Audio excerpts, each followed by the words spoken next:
ইরানে America Israel সম্মিলিতভাবে যে কাজটি করেছে বাংলাদেশের জন্য একটা বিরাট বার্তা। বাংলাদেশের পররাষ্ট্র মন্ত্রণালয় বিবৃতি দিয়েছে, ওই বিবৃতি দিয়েছে কোথায় পাকিস্তান আর আফগানিস্তান যুদ্ধের ক্ষেত্রে তারা বলেছেন এখানে আমাদের কোনো নৈতিক বা কোনো ধরনের কোনো কূটনৈতিক কোনো ভূমিকা নাই, মানে অনেকটা নিরপেক্ষ অবস্থানে থাকা। একসময় আমরা ন্যামের মানে ইয়েতে ছিলাম, মানে নন অ্যালাইনমেন্ট মুভমেন্ট যেটা ন্যামের মেম্বার, কারণ এগুলো এখন আর ওই সময় নাই। কিন্তু এখন একটা কঠিন একটা বাস্তবতার মুখোমুখি এসে আমরা দাঁড়িয়েছি। আমাদের এখানে 90% মুসলমান, এখানে আমাদের প্রায় অর্ধ শতাধিক বিভিন্ন ধর্মীয় সংগঠন আছে, তারা কিন্তু বিভিন্নভাবে পক্ষে বিপক্ষে মিছিল করছে, বিক্ষোভ করছে।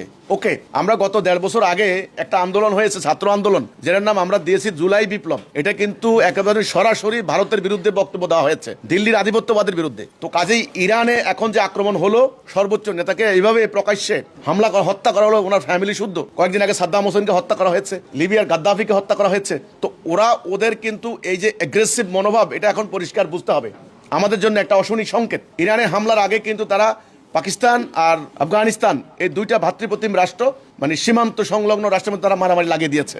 তাহলে এখন দক্ষিণ এশিয়ায় খুব ভয়াবহ সংকট, বিশেষ করে আমাদের মুসলমানদেরকে। এই পরিপ্রেক্ষিতে আমাদের কাছে মেসেজ কি?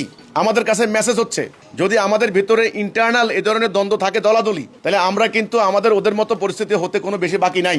অলরেডি রাজনৈতিক দ্বন্দ্ব করে আমরা এক দলকে দেশ থেকে বের করে দিয়েছি, ওরা এখন প্রস্তুতি নিচ্ছে দেশে রাজনীতি ইন করার জন্য, নিজেদের মধ্যে মারামারি হানাহানি। কাজেই পুরো জাতিটাকে একটা আদর্শের উপরে ঐক্যবদ্ধ করতে হবে, সেটা হলো আল্লাহর সভরেন্টি।